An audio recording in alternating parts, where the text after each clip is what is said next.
Okay students, तो आज हम कंटिन्यू करने वाले हैं अपना चैप्टर ऑर्गेनिज्म एंड पॉपुलेशन। तो जैसे कि हमने पिछले लेक्चर में बात की थी अपने एनवायरनमेंट के बारे में, तो वहाँ हमने देखा था कई सारी चीज़ें थी, या हम लोग बोल सकते हैं कि हम लोगों ने एनवायरनमेंट के बारे में बोला था कि जो हम अपने आसपास देखते हैं वो सारा क्या है, एनवायरनमेंट। उसमें हम लोगों ने बात की थी सनलाइट की, वाटर की बात की थी हम लोगों ने, टेम्परेचर की बात की थी, और जो भी प्लांट्स हैं हमारे उनकी बात की थी। इवन भी हम लोग बोल सकते हैं कि ह्यूमन बींग्स जो हम लोग हैं वो भी एक एनवायरनमेंट का एक पार्ट है। तो जितनी चीज़ें हमने अभी बोली, जैसे कि sunlight, water, soil, atmosphere, temperature, face, plant, bacteria, तो ये सारी चीज़ें हमने अपने एनवायरनमेंट में देखी थी। बस इन्हीं चीज़ों के बीच में हम लोगों को रिलेशन पढ़ना है, इन्हीं फैक्टर्स के बारे में हमें बात करनी है, और ये फैक्टर किस तरीके से सर्वाइवल को, रिप्रोडक्शन को अफेक्ट करते हैं, और इनके बीच में रिलेशन क्या है, और ये एक दूसरे को कैसे अफेक्ट करते हैं। अब इसी बेसिस पर जितने चीज़ें हम लोगों ने बोली, sunlight, water, temperature, face, plant, तो इन्हीं में से हम लोगों ने क्लासिफाई किए हैं दो तरीके के फैक्टर्स, जिसमें हमारा एक है बायोटिक फैक्टर, दूसरा है एबायोटिक फैक्टर। तो चलिए हम लोग देखते हैं बायोटिक फैक्टर कौन कौन से होते हैं और एबायोटिक फैक्टर कौन कौन से होते हैं। तो चलिए सबसे पहले हम बात करते हैं बायोटिक फैक्टर्स की। तो जैसे कि हम देख रहे हैं ये हमारा प्लांट है, ये एक बायोटिक फैक्टर है क्योंकि ये लिविंग है। वहीं हम लोग बात करें सनलाइट की, तो ये हमारा एबायोटिक फैक्टर है। वाटर हमारा एबायोटिक फैक्टर है। ग्रास, ये हमारी बायोटिक फैक्टर है, जैसे कि इस फिगर में हम लोग देख सकते हैं। फिश है हमारे पास, ये बायोटिक फैक्टर है। प्लांट है हमारा, बैक्टीरिया है, इवन हम लोग, ये सारे क्या है, बायोटिक फैक्टर्स। तो बायोटिक फैक्टर्स के बारे में हम लोग बोल सकते हैं जो लिविंग फैक्टर्स हैं उनको हम लोग क्या बोलते हैं, बायोटिक फैक्टर्स। क्या बोला हम लोगों ने, लिविंग फैक्टर्स। जो हमारे लिविंग फैक्टर्स हैं वो बायोटिक फैक्टर्स हैं। वहीं अगर हम लोग एबायोटिक फैक्टर की बात करें, जैसे कि विंड, सनलाइट, सॉइल, तो ये हमारे क्या है, non living factors.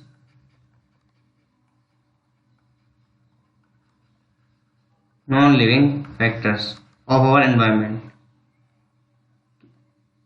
These are the non-living component of an ecosystem। तो एबायोटिक फैक्टर्स क्या है, नॉन लिविंग कंपोनेंट है हमारे इकोसिस्टम के, और वहीं बायोटिक फैक्टर्स के लिए हम लोगों ने क्या बोला, living part of our environment या इकोसिस्टम। तो पिछले लेक्चर में हमने बात की थी कि इनके बीच में रिलेशन भी हमको पढ़ना है। तो चलिए एक छोटा सा रिलेशन देखते हैं। जैसे ये हमारा सन है, सन, इससे लाइट आ रही है मुझे प्लांट पर, ठीक है ना। प्लांट ने अपना फूड बनाया, सनलाइट से फूड प्रिपेयर किया। अब ये प्लांट वाटर भी अपटेक कर रहा है, ये प्लांट वाटर को भी यूज कर रहा है, फिर ये ग्रोथ शो कर रहा है। मीन्स हम यहाँ कह सकते हैं कि सनलाइट भी ले रहा है ये, और वाटर का भी यूज कर रहा है। मीन्स ये जो लिविंग फैक्टर है ये हमारा एबायोटिक फैक्टर पर भी डिपेंड कर रहा है, मीन्स नॉन लिविंग फैक्टर्स पर भी डिपेंड कर रहा है। वहीं अगर हम लोग रैबिट की बात कर लें, तो ये रैबिट है, ये यहाँ ग्रास भी खाएगा, वाटर भी लेगा, ये भी इस पर डिपेंड है। तो इस तरीके से ये रिलेशन शो करते हैं, और इन्हीं रिलेशंस के बारे में हमें पढ़ना है, और इन फैक्टर्स के बारे में हम लोग बात करेंगे डीपली, और देखेंगे कि किस तरीके से ये एक दूसरे को अफेक्ट करते हैं या एक दूसरे पर किस तरीके से डिपेंडेंट है। एक और हम सिंपल वे में समझते हैं, जैसे ये हमारी मदर अर्थ है, मदर अर्थ, ये हमारा सन है, ठीक है ना। सन क्या है, एबायोटिक फैक्टर है। सनलाइट आएगी, प्लांट इसको यूज करेगा सनलाइट को। प्लांट ये हमारा वाटर का भी यूज करेगा। तो यहाँ जो सॉइल है उसमें जो मिनरल और न्यूट्रिएंट्स है प्लांट उसका भी यूज करेगा। तो यहाँ हमारा सन क्या है, एबायोटिक फैक्टर है। तो ये हमारा क्या है, लिविंग फैक्टर है, बायोटिक फैक्टर है। अब इस प्लांट में जो फ्रूट्स लगे हुए हैं, फ्रूट्स, ये कौन यूटिलाइज करेगा, हम लोग भी खाते हैं फ्रूट्स, या कोई और एनिमल फ्रूट्स खाएगा। तो हम लोग बोल सकते हैं ये भी बायोटिक फैक्टर है, लिविंग फैक्टर है। तो यहाँ हमने क्या देखा कि प्लांट ने सनलाइट को यूज किया, प्लांट ने वाटर का भी यूज किया, प्लांट ने मिनरल और न्यूट्रिएंट सॉइल से भी लिए, वाटर का भी यूज किया, और जब इसने फ्रूट्स दिए तो फ्रूट्स को हम लोगों ने भी खाया। तो मीन्स हम लोग यहाँ कह सकते हैं कि एक दूसरे पर ये डिपेंड है। हाँ, तरीका अलग हो सकता है, जैसे कि हम लोग हैं वो डायरेक्टली नहीं इनडायरेक्टली डिपेंड है प्लांट पर फ्रूट्स के लिए, लेकिन इसने सनलाइट को यूज किया प्लांट ने। इन सभी एबायोटिक फैक्टर्स को प्लांट ने, एक लिविंग फैक्टर ने एबायोटिक फैक्टर का यूज किया। मीन्स हम बोल सकते हैं कि यहाँ इन्होंने क्या शो किया, रिलेशनशिप शो किया, रिलेशन शो किया। तो चलिए, ये तो बात हो गई हमारी कुछ बायोटिक और एबायोटिक फैक्टर्स के इंट्रोडक्शन के बारे में। अब हम इन सबको डीपली पढ़ेंगे। तो चलिए एक एक करके हम लोग स्टार्ट करते हैं। सबसे पहले हम बात करेंगे टेम्परेचर की, उसके बाद हम लोग बात करेंगे वाटर की, उसके बाद हम लोग बात करेंगे लाइट की, फिर हम लोग बात करेंगे सॉइल की, और हम देखेंगे कि ये किस तरीके से प्रभाव डालते हैं और इनके कैरेक्टरिस्टिक क्या है, किस तरीके से वेरिएशन लाते हैं या वेरिएशन शो करते हैं, जिसकी वजह से क्या क्या चेंजमेंट आते हैं। इन सब चीज़ों की हम लोग बात करते हैं। तो चलिए स्टार्ट करते हैं। फर्स्ट जो हमारा है एबायोटिक फैक्टर, टेम्परेचर। और हम लोग इन फैक्टर्स के बारे में इसलिए भी पढ़ रहे हैं क्योंकि किसी भी हैबिटेट को फॉर्म करने के लिए एबायोटिक और बायोटिक फैक्टर्स के इंटरेक्शन का होना बहुत जरूरी है। क्योंकि अगर बायोटिक और एबायोटिक फैक्टर इंटरेक्ट नहीं करेंगे तो फिर किसी भी हैबिटेट का फॉर्मेशन नहीं हो पाएगा, हम वहाँ पर ग्रोथ नहीं देख पाएंगे, किसी चीज़ में हम लोग वेरिएशन नहीं देख पाएंगे, किसी लिविंग की ग्रोथ को नहीं देख पाएंगे, और उनके कैरेक्टर को भी एनालाइज नहीं कर पाएंगे। टेम्परेचर हमारा बहुत इंपॉर्टेंट एबायोटिक फैक्टर है। ऐसा हम क्यों बोल रहे हैं? क्योंकि मेजर रोल जो प्ले करता है एंजाइम की फंक्शन में वो टेम्परेचर ही करता है। तो हम लोग बोल सकते हैं मेजर रोल इन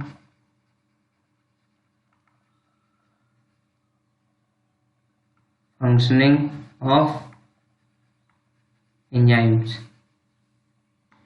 ऐसा हम इसलिए बोल रहे हैं क्योंकि अगर ऑप्टिमम टेम्परेचर होगा तभी एंजाइमेटिक एक्टिविटीज़ होंगी, और अगर टेम्परेचर कम ज़्यादा होगा तो एंजाइमेटिक एक्टिविटीज़ में भी वेरिएशन देखने को मिलेगा या चेंजमेंट देखने को मिलेगा। हम लोग बोल सकते हैं टेम्परेचर अगर मैक्सिमम होगा तो ये एंजाइमेटिक एक्टिविटीज़ कैसी होंगी, मैक्सिमम होंगी। एंजाइमेटिक एक्टिविटीज मैक्सिमम होंगी। और एंजाइम हमारी बॉडी में ऐसा बायो कैटलिस्ट होते हैं। ऐसे होते हैं, ऐसा बायो कैटलिस्ट।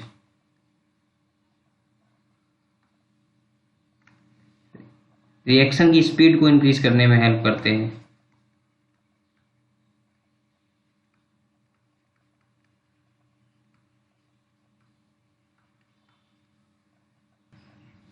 अब हम लोग बात करते हैं कि टेम्परेचर वेरी कैसे करता है और उसके चेंज होने से चेंजमेंट क्या आता है। तो चलिए हम लोग देखते हैं। जैसे ये हमारा इक्वेटर, तो इक्वेटर पर सबसे ज़्यादा टेम्परेचर होता है। इक्वेटर पर टेम्परेचर सबसे ज़्यादा होता है। वहीं हम लोग बात करें अगर पोल्स की, ये होते हैं हमारे पोल्स, इनकी अगर हम बात करें तो टेम्परेचर डिक्रीज होता है जैसे हम इक्वेटर से पोल्स की तरफ जाएंगे। इक्वेटर से पोल्स की तरफ जाने पर टेम्परेचर डिक्रीज होता है। ये है हमारे पोल्स। तो हम यहाँ लिख सकते हैं temperature decreases as we go on poles. तो जैसे जैसे हम पोल्स की तरफ जाएंगे टेम्परेचर हमारा क्या है, कम होता चला जाएगा। अब अगर हम बात करते हैं कुछ हैबिटेट्स की या रीजन की कि वहाँ टेम्परेचर कितना होता है, तो चलिए हम लोग देखते हैं।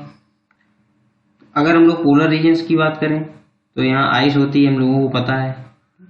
तो यहाँ हम लोग बोल सकते हैं 0 से 20 डिग्री तक टेम्परेचर होता है। कहीं कहीं तो 0 टेम्परेचर भी होता है, क्योंकि यहाँ बर्फ़ की वजह से बहुत ही टेम्परेचर लो रहता है। हम लोग डीप सी या थर्मल वेंट्स की बात करें तो यहाँ पर टेम्परेचर बहुत ज़्यादा होता है, वेरी हाई टेम्परेचर। हम लोग बोल सकते हैं कि मोर देन 100 डिग्री से 100 डिग्री से भी ज़्यादा होता है, बहुत ज़्यादा गर्मी होती है यहाँ पर। और वहीं अगर हम लोग हायर एल्टीट्यूड्स की बात करते हैं तो यहाँ भी 50 डिग्री सेल्सियस से ज़्यादा टेम्परेचर हो जाता है समर में। और अगर टेम्परेचर के टर्म्स में हम लोग किसी प्लांट के सर्वाइवल की बात करें या किसी एनिमल की उस जगह पर रहने की बात करें जहाँ पर टेम्परेचर बहुत कम है या बहुत ज़्यादा है, तो उसके बेसिस पर भी हम लोग बोल सकते हैं कि सारे प्लांट्स जहाँ पर बहुत ज़्यादा टेम्परेचर है, सभी तरीके के प्लांट्स एक ही जगह सर्वाइव नहीं कर सकते हैं। सभी प्लांट्स का अलग अलग एरिया है जहाँ पर वो सर्वाइव कर सकते हैं, क्योंकि सभी प्लांट्स में हम लोग बोल सकते हैं कि सबको अलग अलग टेम्परेचर की रिक्वायरमेंट है। और अगर किसी प्लांट को जिसको टेम्परेचर कम चाहिए, उसको बहुत ज़्यादा टेम्परेचर वाले एरिया में हम लोग सर्वाइव करवाना चाहें तो वो नहीं कर पाएगा। तो हम लोग लिख सकते हैं कि ऑल टाइप ऑफ प्लांट और एनिमल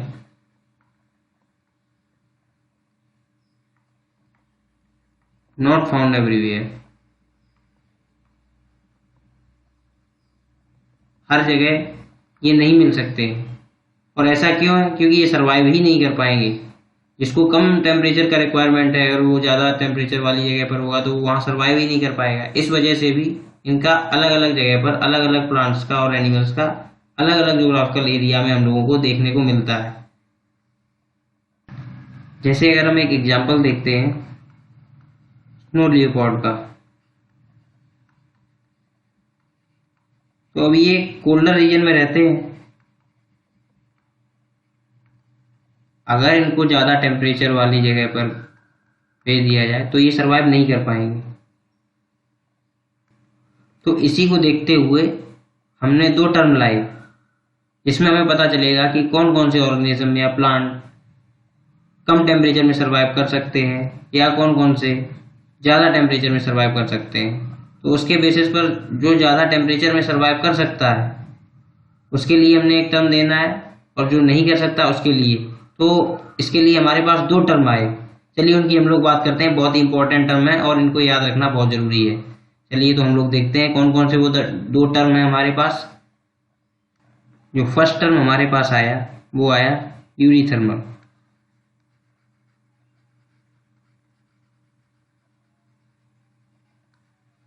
और सेकंड है हमारा स्टेनोथर्मल।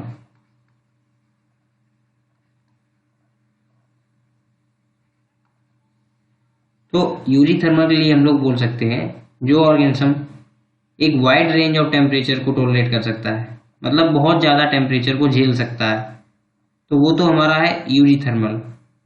और जो एक छोटे से टेम्परेचर को, नैरो रेंज ऑफ टेम्परेचर को टॉलरेट कर सकता है, या हम बोल सकते हैं सिंपल वर्ड्स में कि वो कम टेम्परेचर को टॉलरेट कर सकता है या कम टेम्परेचर में सर्वाइव कर पाएगा, तो उसे हम लोग बोलेंगे स्टेनोथर्मल। तो हम यूरीथर्मल के लिए लिख सकते हैं organism which can tolerate wide range of temperature।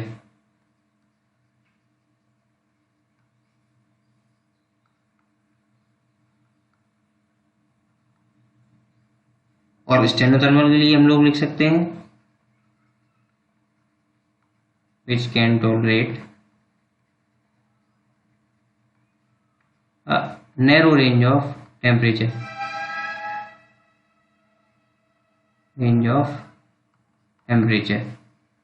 तो हमने क्या बोला, जो ज़्यादा टेम्परेचर झेल सकते हैं वो यूरीथर्मल है, और जो कम टेम्परेचर झेल सकते हैं वो है हमारे स्टेनोथर्मल। तो अगर यूरीथर्मल में एग्जांपल की हम लोग बात करें तो मोस्ट ऑफ द मैमल्स हैं हमारे मैमल्स, और कुछ वर्ड्स भी हैं, बर्ड्स। वहीं अगर हम लोग स्टेनोथर्मल की बात करें तो इसके एग्जांपल में आएंगे, क्योंकि ये कम टेम्परेचर में सर्वाइव करने वाले ऑर्गेनिज्म होंगे यहाँ पर। तो यहाँ हम लोग बोल सकते हैं पोलर बियर और एम्फीबियंस।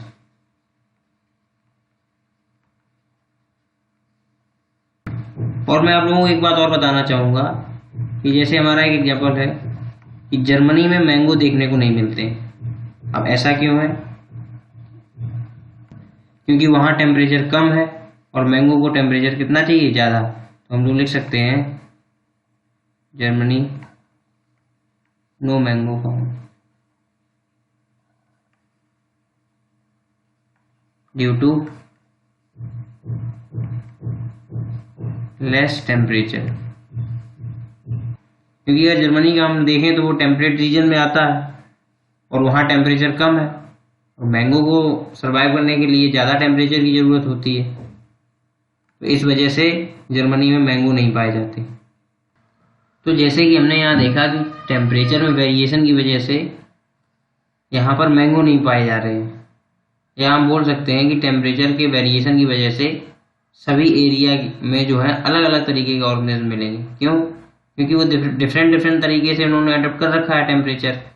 किसी जगह का टेम्परेचर अलग है तो उस जगह से सर्वाइव उस तरीके से करेंगे। जहाँ ज़्यादा टेम्परेचर है वहाँ ज़्यादा टॉलरेशन वाले ऑर्गेनिज्म पाए जाएंगे।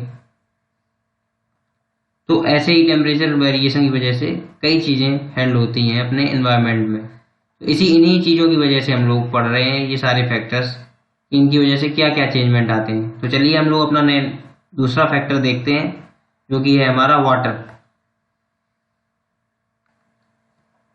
तो यहाँ हम लोग बोल सकते हैं, जैसे कि हम लोग जानते हैं कि जल है तो जीवन है। अगर जल ही नहीं है तो जीवन कहाँ से होगा? जैसे अगर हम लोग मून की बात कर लें तो मून पर पानी है ही नहीं, तो वहाँ कोई लाइफ ही नहीं है, नो लाइफ ऑन मून। तो इस वजह से वाटर हमारा एक बहुत इंपॉर्टेंट फैक्टर है लाइफ फॉर्म के लिए, लाइफ को एग्जिस्ट कराने के लिए। क्यों ऐसा हम क्यों बोल रहे हैं? क्योंकि जब हम ओरिजिन ऑफ लाइफ के बारे में पढ़ते हैं तो वहाँ हम देखते हैं कि पानी, वाटर है हमारा, वहीं से सब कुछ स्टार्ट हुआ है। यहाँ क्या बोला गया था वहाँ पर कि life originates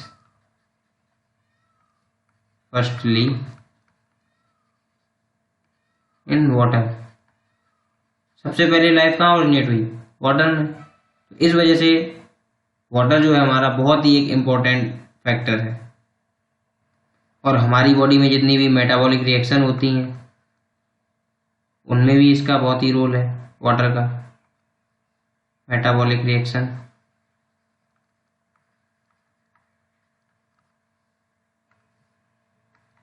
in our body, क्योंकि हमें पता है अपने बॉडी का 75%, 70 to 75% वो वाटर है कंपोजिशन। अगर हम वाटर का इम्पोर्टेंस बहुत ही सिंपल शब्दों में समझना चाहें तो हम बोल सकते हैं, जैसे कोई भी प्रोड्यूसर है, जैसे हमारे पास ये कोई भी एक प्लांट है, तो इसको वाटर की नीड है सरवाइव करने के लिए। ये वाटर लेता है सरवाइव करने के लिए। अगर इसको वाटर ना मिले तो ये क्या सरवाइव कर पाएगा? बिल्कुल नहीं स्टूडेंट्स, ये बिल्कुल सरवाइव नहीं कर पाएगा। और हम जानते हैं ये क्या है, प्रोड्यूसर है हमारा, प्रोड्यूसर। तो अगर यही सरवाइव नहीं कर पाएगा तो इसे जो हमारे एनिमल्स ग्रेज करते हैं उन्हें फूड नहीं मिलेगा, तो वो भी सरवाइव नहीं कर पाएंगे। तो हम बोल सकते हैं जो पूरी चेन है वो ब्रेक हो जाएगी। और अगर वो चेन ब्रेक हो गई तो फिर तो सब खत्म ही हो जाएगा, कुछ लाइफ फॉर्म एग्जिस्ट ही नहीं करेगा अर्थ पर। तो यहाँ से हम लोग सिंपल वर्ड्स में समझ सकते हैं कि वाटर का कितना इम्पोर्टेंस है। चलिए और कुछ बातें करते हैं वाटर के बारे में। तो हमारे पास वाटर के बारे में कई सारी चीज़ें हैं जिनके बारे में हम लोगों को बात करनी है। तो अभी हम लोगों ने सिंपल वर्ड्स में समझा कि वाटर किस तरीके से कहाँ ओरिजिनेट हुआ। सबसे पहले लाइफ फॉर्म वाटर से ही ओरिजिनेट हुई। मेटाबॉलिक रिएक्शन जितनी भी हमारी बॉडी में होती हैं वो वाटर की वजह से होती हैं। मून पर लाइफ नहीं है, क्यों? क्योंकि वहाँ वाटर नहीं है। तो इससे हमें वाटर का इम्पोर्टेंस पता चलता है कि वाटर हमारे लिए कितना इम्पोर्टेंट है। और ये एक सिंपल एग्जांपल हम लोगों ने समझा इस तरीके से वाटर का बहुत ही ज़्यादा इम्पोर्टेंस है हमारे इन्वायरमेंट में। अब यहाँ एक बात आती है कि प्रोडक्टिविटी और लैंड और प्लांट का डिस्ट्रीब्यूशन ये भी डिपेंड करता है कि वाटर कितना अवेलेबल है। हम लोगों ने क्या बोला, productivity and distribution of plants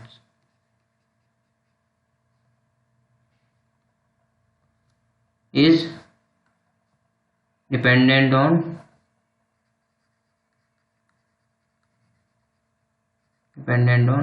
availability of water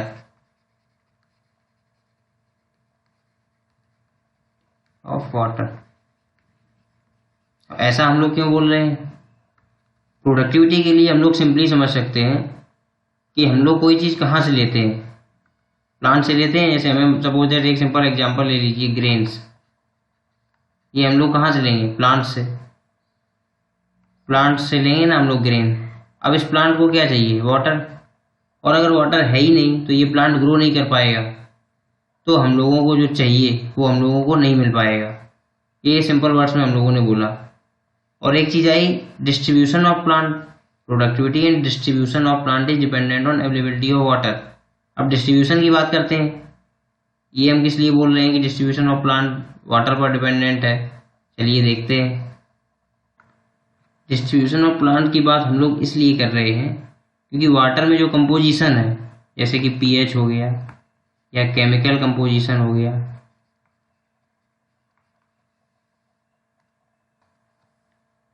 temperature हो गया, वाटर की सैलिनिटी हो गई, तो वाटर कितना सैलाइन है, तो इन सब चीज़ों से क्या होता है कि कोई भी हमारा जो ऑर्गेनिज्म है उस पर इफेक्ट पड़ता है। और उस पर कैसे इफेक्ट पड़ता है ये हम देखते हैं। जैसे सबसे पहले तो हम लोग बात करते हैं, वाटर हमारे पास दो तरीके से होता है। एक तो हमारा सॉइल वाटर होता है जो सॉइल में होता है, और एक हमारा होता है सैलाइन वाटर।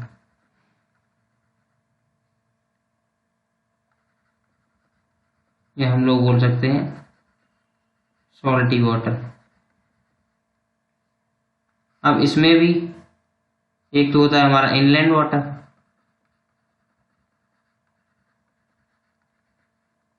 एक है हमारा सी वाटर, लेते हैं सी वाटर, और एक है हमारा हाइपरसैलाइन लेगून्स।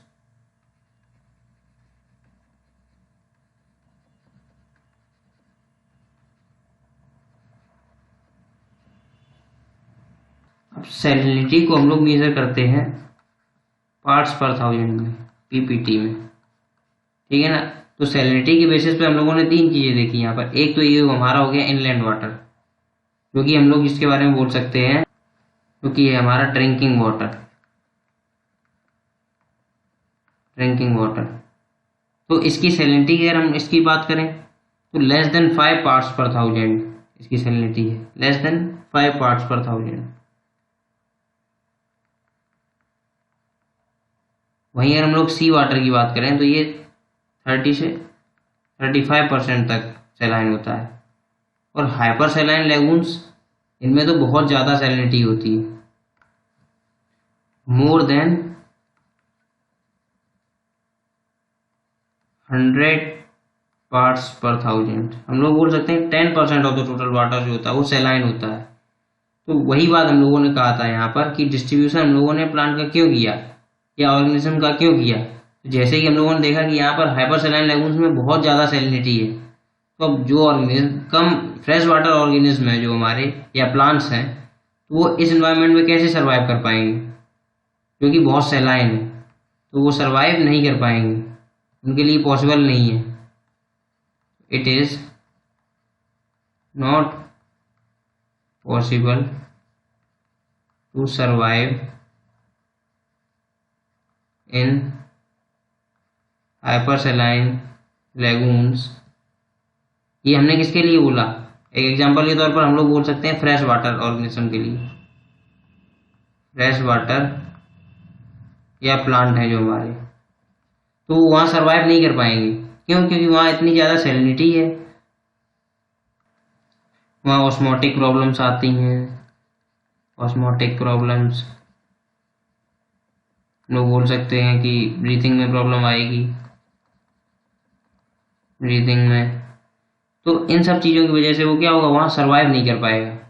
फ्रेश वाटर ऑर्गेनिज्म जहाँ पर हाइपर सैलाइन लेगून में बहुत ज़्यादा सैलिनिटी है, तो वहाँ वो सर्वाइव नहीं कर पाएंगे। तो इस तरीके से ये हमारा जो डिस्ट्रीब्यूशन है प्लांट्स का या किसी ऑर्गेनिज्म का ऐसी एरियाज पर, तो वो अलग अलग तरीके से हम लोगों को दिखता है, और इस वजह से बहुत सारी प्रॉब्लम फेस करनी पड़ती हैं।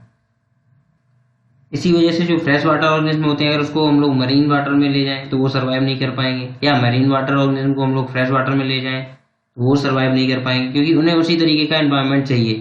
पर यहाँ तो हम लोग वाटर की बात कर रहे थे, वाटर से अफेक्ट तो पड़ ही रहा है, क्योंकि उसमें जो कंपोजिशन है उसी के बेसिस पर तो हम सारी बात कर रहे हैं। उसमें सैलिनिटी ज़्यादा है या उसका पीएच ज़्यादा है। अगर ज़्यादा पीएच होगा किसी वाटर में या एसिडिक कैरेक्टर होगा, तो वहाँ भी कुछ ऑर्गेनिज्म होते हैं जो सर्वाइव नहीं कर पाते हैं। तो इस वजह से हम लोग कह सकते हैं ऑल जो एक्वेटिक एनिमल्स होते हैं, एक्वेटिक ऑर्गेनिज्म, वो हर तरीके की वाटर बॉडीज में सर्वाइव नहीं कर पाते हैं। उनके लिए एक पर्टिकुलर हैबिटेट होता है उस वाटर बॉडी का। तो जैसे कि हमारे पास टेम्परेचर वाले में दो टर्म आए थे, यूरीथर्मल एंड स्टेनोथर्मल। जो एक वाइड रेंज ऑफ टेम्परेचर को टॉलरेट कर रहा था उसको हम लोगों ने बोला था कि यूरीथर्मल है, बहुत ज़्यादा टेम्परेचर को झेल सकता है। और जो कम टेम्परेचर को झेल रहा था उसे हमने बोल दिया था कि स्टेनोथर्मल है। वैसे ही यहाँ पर भी दो वर्ड आते हैं, यूरी हेलाइन एंड स्टेनो हेलाइन। तो चलिए इनके बारे में हम लोग देखते हैं।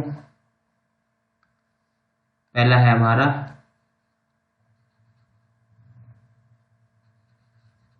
यूरी हेलाइन, दूसरा है हमारा स्टेनो हेलाइन। तो यूरी हेलाइन में हम लोग बोल सकते हैं जो टॉलरेट करेगा बहुत ज़्यादा सैलिनिटी को, मतलब बहुत ज़्यादा सैलाइन एनवायरनमेंट को भी वो झेल सकता है। तो ये हम लोग लिख सकते हैं organism which can tolerate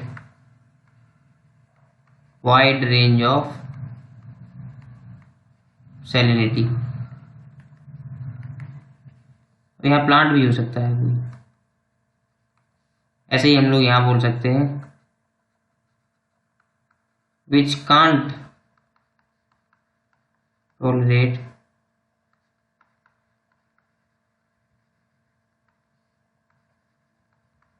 wide range of salinity, या नैरो रेंज को टॉलरेट कर सकता है।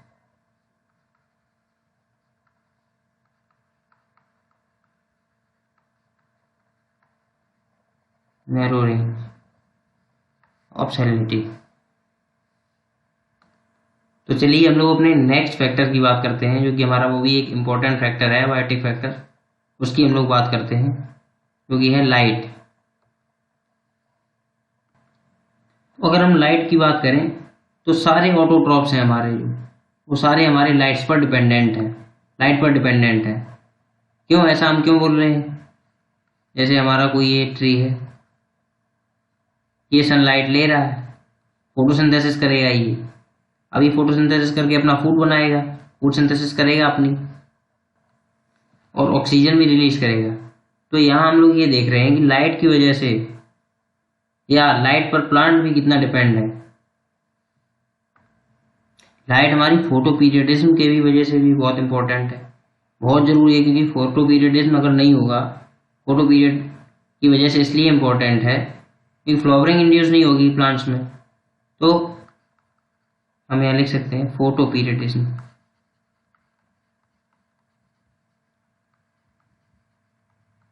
चलिए हम लोग कुछ बात करते हैं फोटो पीरियडिज्म के बारे में। यहाँ बेसिकली होता क्या है कि हमारे पास दो तरीके के प्लांट्स होते हैं। एक तो होते हैं हमारे लॉन्ग डे प्लांट्स, और एक होते हैं हमारे शॉर्ट डे प्लांट।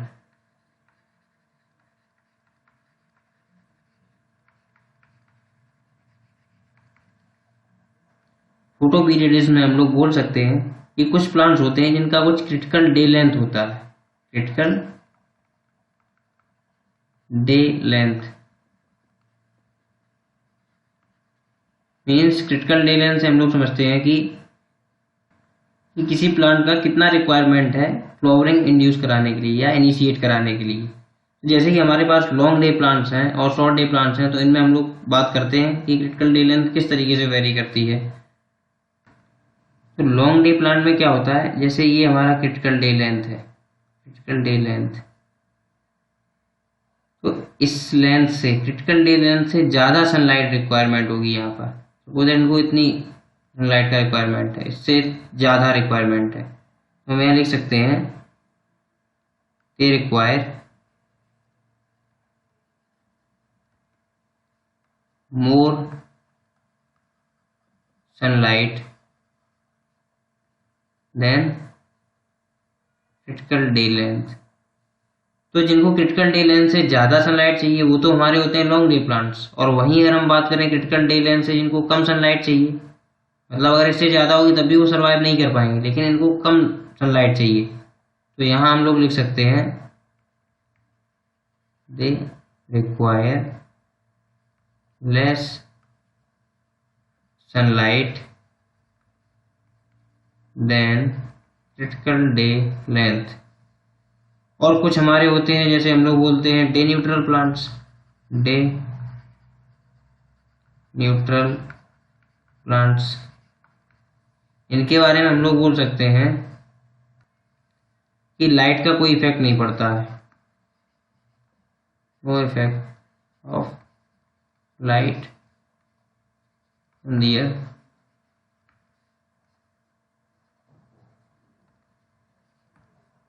सर्वाइवल पर तो इफेक्ट पड़ता है, लेकिन हम यहाँ बोल रहे हैं कि कोई टाइम पीरियड नहीं है इनका फिक्स, कितनी भी सनलाइट मिले, कितनी भी कम मिले, कितनी भी ज़्यादा मिले, इन पर कोई इफेक्ट नहीं पड़ता है, इस वजह से हमने बोला है। नहीं तो सर्वाइवल के लिए तो सनलाइट बहुत ज़रूरी है। चलिए ये वर्ड हम यहाँ से हटा ही देते हैं, नो इफेक्ट ऑफ लाइट रखते हैं।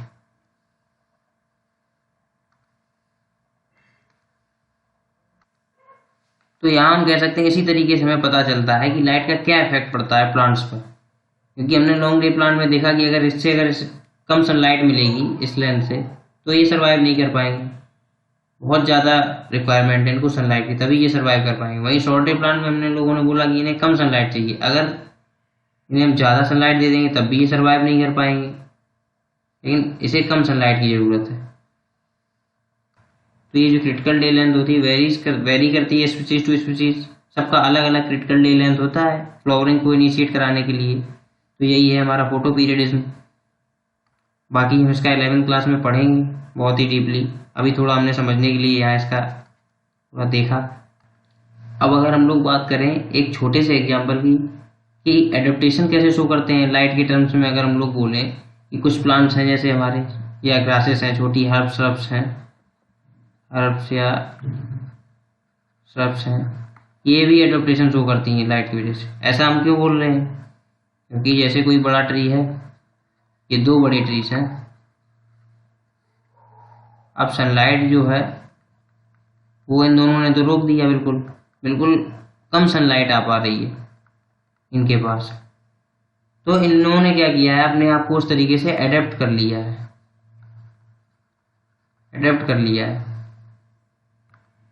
तो हम लोग यहाँ बोल सकते हैं they are doing photosynthesis under very low light intensities.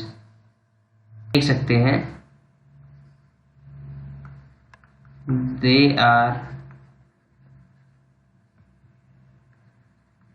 adapted to photosynthesize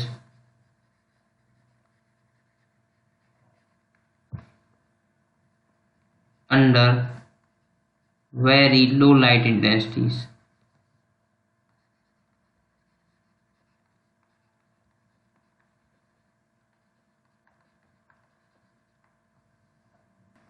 अब कुछ प्लांट एक और तरीके से एडेप्टेशन शो करते हैं, जैसे कि हमारा एक टर्म आता है एपीफाइट्स। एपीफाइट्स इसमें हम लोग बोलते हैं एपी का मतलब होता है एबव,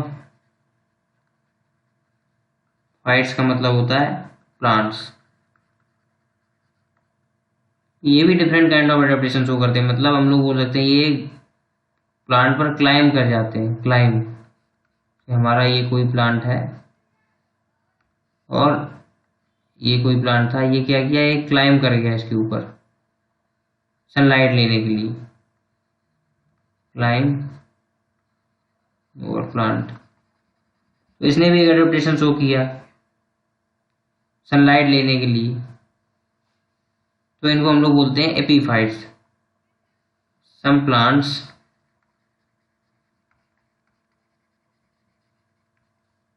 क्लाइम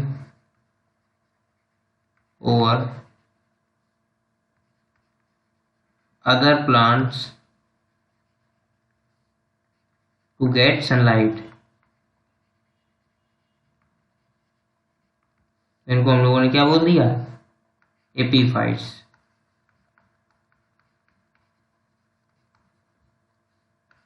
इसको भी, ये भी इम्पोर्टेंट है, कभी पूछ लिया जाता है, 1 मार्क्स में पूछ लिया जाएगा।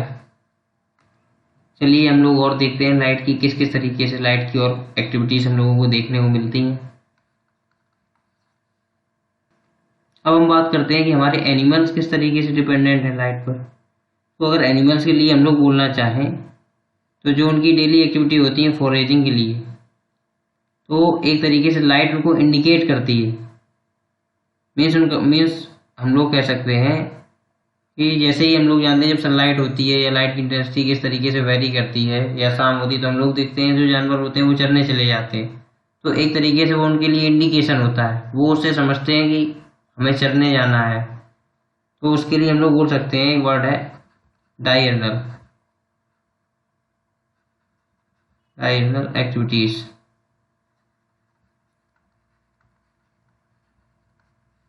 तो डायर्नली हम लोग बोल सकते हैं जो ऑर्गेनिज्म डे के टाइम एक्टिव रहते हैं, एक्टिव डे टाइम। वहीं एक वर्ड आएगा हमारा नॉकटर्नल। यहाँ इसका मतलब है कि जो नाइट में एक्टिव रहते हैं, नाइट में एक्टिव, जो ऑर्गेनिज्म नाइट में एक्टिव रहते हैं उनको हम लोगों ने बोल दिया नॉकटर्नल। तो लाइट इसी तरीके से इफेक्ट शो करती है, या हम लोग बोल सकते हैं जो हमारे एनिमल्स होते हैं उनको ग्रेजिंग के लिए लाइट इंडिकेट करती है। तो उसी के लिए हम लोगों ने ये वर्ड बोला था कि डायर्नल मीन्स यहाँ पर कुछ ऑर्गेनिज्म डे टाइम में एक्टिव रहते हैं फॉरेजिंग के लिए, तो लाइट एक तरीके से उनके लिए इंडिकेशन का वर्क करती है, इंडिकेशन का वर्क करती है। और हम लोगों को माइग्रेशन भी देखने को मिलता है लाइट की वजह से। जैसे कोई ऑर्गेनिज्म है वो ज़्यादा लाइट इंटेंसिटी में रहता है और उस जगह सीजनल चेंजमेंट हो गया या सीजनल वेरिएशन हो गया, तो वहाँ सनलाइट की कमी है, तो वो दूसरी जगह पर चला जाएगा। तो माइग्रेशन भी हम लोगों को दिखता है लाइट की वजह से। तो वो लोग लाइट को इंडिकेशन मानकर अलग अलग जगह पर माइग्रेट कर जाते हैं जहाँ पर उनको ऑप्टिमम टेम्परेचर लगता है अपने सर्वाइवल के अकॉर्डिंग। तो माइग्रेशन भी होता है, माइग्रेशन भी टर्म यहाँ पर आएगा, जिससे कि जो कि लाइट से अफेक्ट होता है, क्योंकि कुछ बर्ड और एनिमल सुटेबल लाइट के लिए या सुटेबल लाइट की तलाश में आते हैं, वो दूसरी जगह जाते हैं। जैसे हमारा एक एग्जाम्पल है साइबेरियन बर्ड्स, ये भी माइग्रेट करती हैं। क्यों? क्योंकि इन्हें वो ऑप्टिमम टेम्परेचर वहाँ उस जगह नहीं मिल पा रहा जहाँ पर वो थी, तो इस वजह से इनको माइग्रेशन करना पड़ता है। अब एक इम्पॉर्टेंट बात हम लोग बोल सकते हैं कि लाइट और टेम्परेचर दोनों बहुत ही क्लोजली लिंक हैं। क्यों? क्योंकि उन दोनों का सोर्स क्या है, सन। तो यहाँ हम लोग लिख सकते हैं light and temperature are closely linked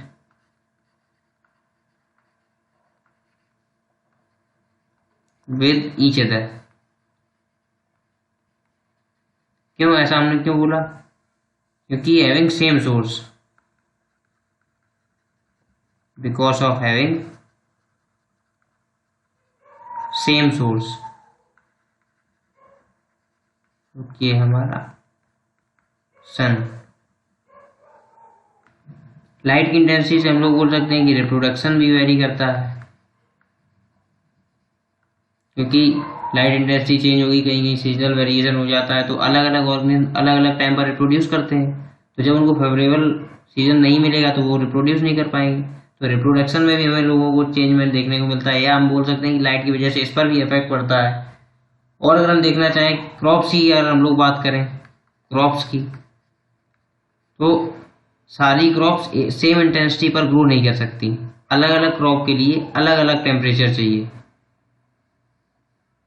इसी वजह से हमने देखा है कि सारी क्रॉप्स एक ही एरिया में नहीं हो सकती, हर एरिया में अलग अलग क्रॉप करनी पड़ती है। और सीजन जब डिफरेंट होता है तब भी हम लोगों को अलग अलग क्रॉप करनी पड़ती है। क्यों? क्योंकि लाइट की इंटेंसिटी जो है वो डिफरेंट होती है, और अलग अलग क्रॉप्स को अलग अलग लाइट की इंटेंसिटी चाहिए सरवाइव करने के लिए। अब हम लोग बात करते हैं ओशन में लाइट का क्या इफेक्ट पड़ता है। चलिए हम लोग देखते हैं effect of light on ocean. पहले तो हम लोग डिस्कस करते हैं कि ओशन के 3 पार्ट होते हैं, जहाँ पर अलग अलग तरीके के प्रोड्यूसर पाए जाते हैं। जैसे हम लोग बात करें कि पहला पार्ट होता है फोटिक, सेकंड होता है हमारा अफोटिक, थर्ड है हमारा बेंथिक। ये क्यों डिवाइड किया हम लोगों ने? इसके लिए होता क्या है, फोटिक रीजन में हमारी एल्गी प्रेजेंट होती है, और अफोटिक रीजन में कोई प्रोड्यूसर नहीं होता है, नो प्रोड्यूसर। और अगर बेंथिक की बात करें हम लोग, तो ये बिल्कुल बॉटम पार्ट होता है ओशन का। हम लोग अगर बात करें तो यहाँ पर क्या पाए जाते हैं, कोरल्स या स्पॉन्जेस पाए जाते हैं। तो अगर हम लोग लाइट की इंटेंसिटी की बात करें, तो जैसा कि हम लोग जानते हैं बिल्कुल नीचे तक तो लाइट का जाना इम्पॉसिबल है, नहीं जा सकती है लाइट इस एरिया तक, लेकिन यहाँ रहती है। तो इस वजह से यहाँ पर एल्गी प्रेजेंट होते हैं, प्रोड्यूसर होते हैं हमारे। कुछ रीजन है सपोज दैट यहाँ तक लाइट की इंटेंसिटी तो जा रही है, लेकिन अगर हम लोग बोलें कि मोर देन 500 मीटर हम लोग बात करें, क्या मोर देन 500 मीटर, तो वहां तक तो जाएगी नहीं। मोर देन 500 मीटर डेप्थ की अगर हम लोग बात करें, तो यहाँ तक तो लाइट इंटेंसिटी जा ही नहीं रही है, या लाइट पहुंच ही नहीं रही, क्योंकि उसकी इतनी ज़्यादा इंटेंसिटी नहीं है। तो अब हम लोग बोल सकते हैं कि डिफरेंट डिफरेंट डेप्थ पर अलग अलग एल्गी तो फाउंड होती नहीं है। जैसे यहाँ पर है, यहाँ तो चलिए सनलाइट मिल रही तो एल्गी फाउंड होगी, लेकिन यहाँ यहाँ या बहुत नीचे तो एल्गी फाउंड होती नहीं है। तो यहाँ जो हमें एल्गी मिलती है, तो वो क्या होता है, वो अडप्ट किए होते हैं एक बहुत ही कम लाइट इंटेंसिटी पर, या हम लोग बोल सकते हैं जो स्पेक्ट्रल क्वालिटी होती है सोलर रेडिएशन की, वो इम्पोर्टेंट होती है लाइफ के लिए। क्यों? क्योंकि यूवी रेस जो है वो पहुंच रही हैं, डायरेक्ट सनलाइट तो पहुंच नहीं रही है, लेकिन यूवी रेस के थ्रू वो वहां पर सरवाइव कर पा रहे हैं। तो हम लोग लिख सकते हैं the spectral quality of solar radiation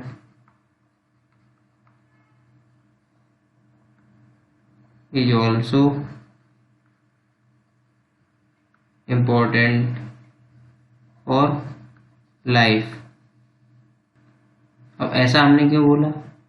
ऐसा हमने इसलिए बोला क्योंकि जो डिफरेंट कंपोनेंट्स हैं यूवी रेस के, वो वहां पर प्रेजेंट है,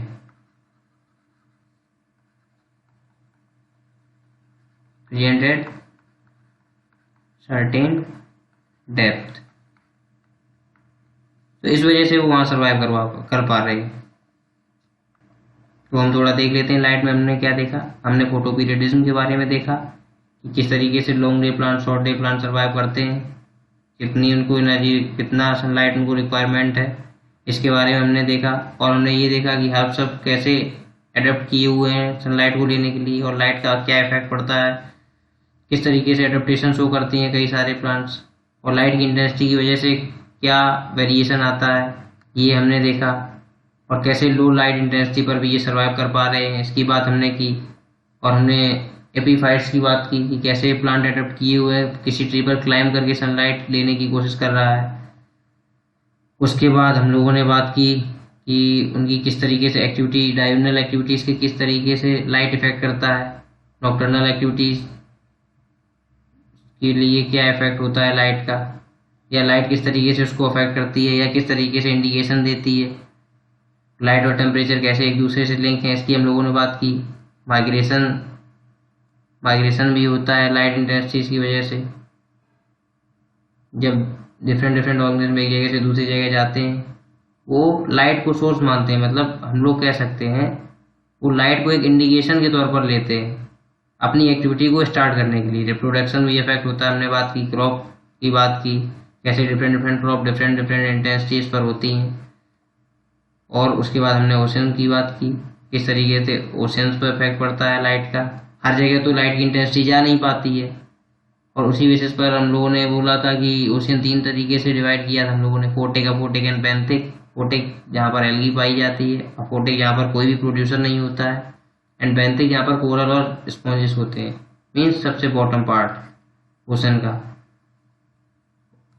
और यूवी रेस बहुत इंपॉर्टेंट रोल प्ले करती हैं सर्टेन डेप्थ पर इंटेंसिटी पहुंचाने के लिए, क्योंकि सारे प्लांट्स तक तो सनलाइट पहुंच नहीं पाएगी इतनी ज़्यादा डेप्थ तक, तो यूवी रे एक बहुत इंपॉर्टेंट रोल प्ले करता है।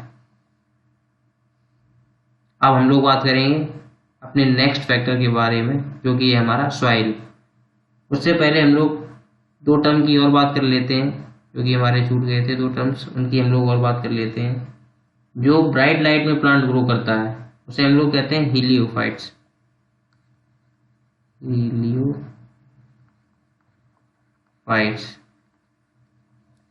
इसके लिए हम लोग लिख सकते हैं plant growing in bright light.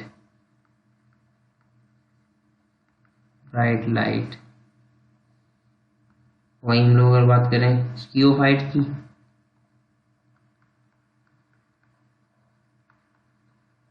ये आप लोग सही से लिख लेना है, plant grows on bright light. तो ये होते हैं हमारे हीलियोफाइट्स। और स्कियोफाइट्स की हम लोग अगर बात करें, जो लो इंटेंसिटी पर ग्रो करते हैं, ग्रो एट लो इंटेंसिटीज, तो वो हमारे होते हैं स्कियोफाइट्स। चलिए तो अपना नेक्स्ट टॉपिक स्टार्ट करते हैं, सॉइल, जो कि सॉइल भी हमारा एक बहुत ही इंपॉर्टेंट फैक्टर है। चलिए तो हम लोग बात करते हैं सॉइल की। सॉइल भी हमारा बहुत इंपॉर्टेंट फैक्टर इसलिए हो जाता है क्योंकि सारे मिनरल न्यूट्रिएंट सब इसी में होते हैं। इट कंटेन्स वाटर, मिनरल्स, जो कि ग्रोथ के लिए बहुत इंपॉर्टेंट है, प्लांट की ग्रोथ के लिए बहुत ज़्यादा इंपॉर्टेंट है। सॉइल को हम लोग एडेफिक फैक्टर भी कहते हैं। ऐसा हम लोग क्यों कहते हैं? एडेफिक फैक्टर, तो जो हमारा सॉइल एक एबायोटिक फैक्टर की तरह होता है, उसी को हम लोग बोलते हैं एडेफिक फैक्टर। में हम लोग लिख सकते हैं soil as an abiotic factor is edaphic factor. जैसे हम लोग बोलते हैं factor related to earth surface, factor related to earth surface क्या होता है? Topographic factor.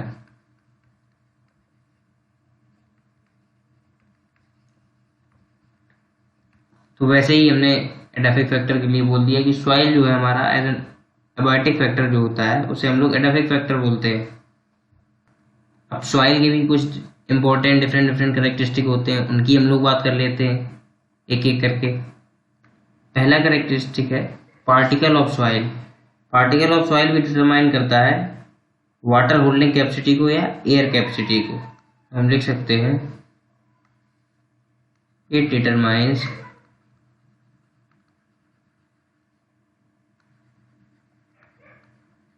air cavity and water holding capacity. तो चलिए देखते हैं किस तरीके से हम लोग कह सकते हैं कि ऐसा क्यों है, पार्टिकल का साइज क्यों डिटरमाइन करता है ये सब चीज़ें, वाटर होल्डिंग कैपेसिटी को और एयर कैपेसिटी को। जैसे हम लोग बात करते हैं अगर पार्टिकल छोटा है, जैसे बोलते हैं क्ले है या सिल्ट है, तो अगर पार्टिकल साइज स्मॉल है, बोल सकते हैं स्मॉल पार्टिकल,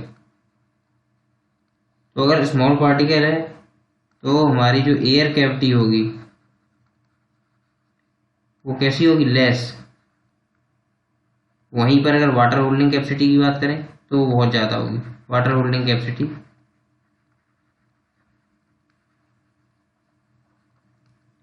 कैसी होगी, मोर। सैंड, और अगर हम लोग सैंडी सॉइल की बात करें, सैंडी सॉइल बड़ा पार्टिकल है, हम लोग बिग पार्टिकल्स की बात करते हैं अगर, तो यहाँ क्या देखने को मिलेगा हम लोगों को, एयर होल्डिंग कैपेसिटी जो होगी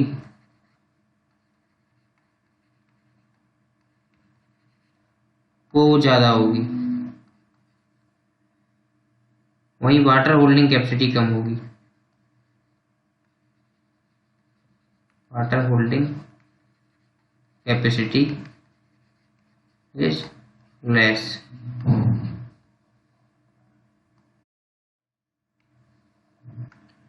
अब दूसरे कैरेक्टर की बात हम लोग करते हैं। यहाँ बात आती है वेदर सॉइल इज ट्रांसपोर्टेड और सेडिमेंटेड। अब सॉइल ट्रांसपोर्टेड से हमारा मतलब है, जैसे हमारा कोई माउंटेन है, यहाँ पर बारिश हुई तो ये जो सॉइल था वो आ गया हमारे यहाँ पर लैंड पर।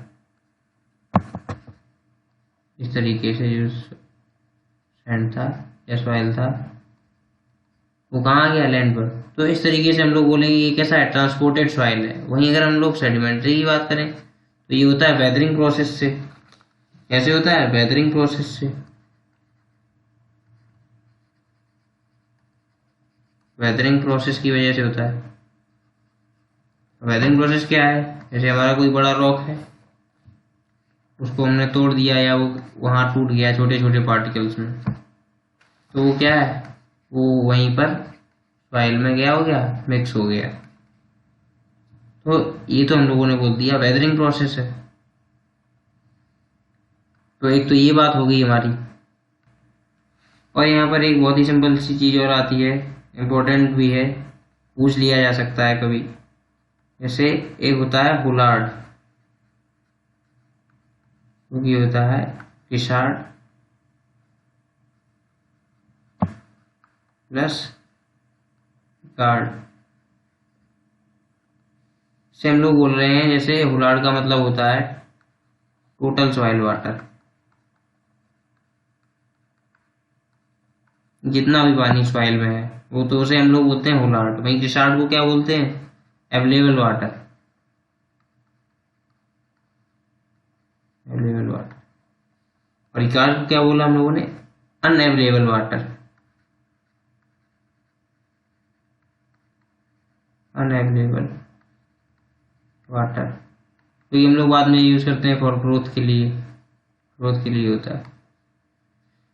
तो ये चीज है, ओलार्ड का मतलब होता है टोटल सॉइल वाटर, जितना भी सॉइल में वाटर है वो ओलार्ड होता है। और फिशार्ड की बात करें तो जितना अवेलेबल वाटर है सॉइल में, और जो अनअवेलेबल वाटर है जो बाद में यूज के लिए आएगा उसे हम लोग बोलते हैं इकार्ड। वहीं अगर हम ओशियन की बात करें तो ओशियन के बिल्कुल बॉटम में जो सॉइल होता है वहां पर कुछ बेंथिक एनिमल्स पाए जाते हैं।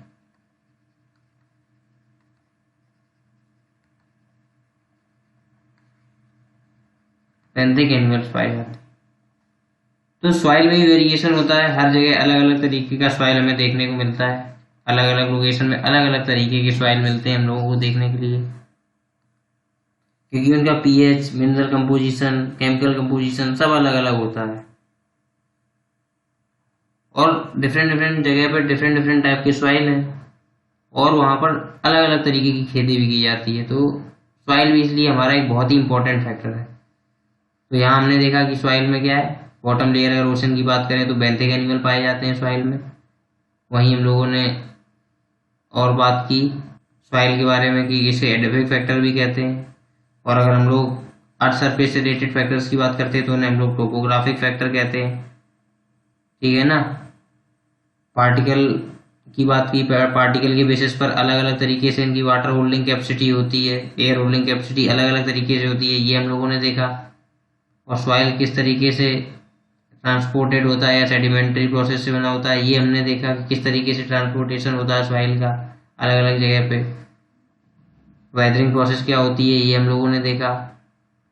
और ये हमारे पास एक चीज़ आई, होलार्ड इक्वल टू क्रिशार्ड प्लस इकार्ड। इसका मतलब क्या होता है, total soil available water, total soil water जितना भी था उसे हमने लोगों ने बोला होलार्ड, और जो अवेलेबल वाटर होता है उसे हम लोगों ने बोला क्रिशार्ड, और वही इकार्ड बोला जो अनअवेलेबल वाटर है। तो बेसिकली हम लोगों ने आज समझा कि किस तरीके से ये सारे फैक्टर्स एक दूसरे से इंटरलिंक हैं। जैसे हमने बात की थी कि टेम्परेचर और जो लाइट है, टेम्परेचर और लाइट इंटेंसिटी है, ये एक दूसरे से कैसे इंटरलिंक थे या इंटररिलेटेड थे हम लोग कह सकते हैं। वहीं हम लोगों ने बात की सॉइल की, तो सॉइल भी इन सबसे कैसे किस तरीके से लिंक है इसकी हम लोगों ने बात की। सॉइल किस तरीके के कैरेक्टरिस्टिक शो करता है उसकी बात की हम लोगों ने, और हमने वाटर की बात की। तो इन सब ने किस तरीके से इंटर रिलेशन शो किया या इंटरेक्शन शो किया उस सब की हम लोगों ने बात की। तो यही सारे थे हमारे अबायोटिक फैक्टर्स, और इन्होंने किस तरीके से शो किया लिविंग के साथ, या हम लोग बोल सकते हैं बायोटिक फैक्टर्स के साथ किस तरीके से रिलेशन शो किया, ये हम लोगों ने इस लेक्चर में पढ़ा। चलिए मिलते हैं अगले लेक्चर में, जिसमें हम लोग बात करेंगे कि एबायोटिक फैक्टर्स के रिस्पॉन्सेस की, responses towards the abiotic factor और रिस्पॉन्सेस टू एबायोटिक फैक्टर, उसकी हम लोग बात करेंगे। Thank you very much. Stay tuned with BioVeda EduCore for free educational videos. Thank you.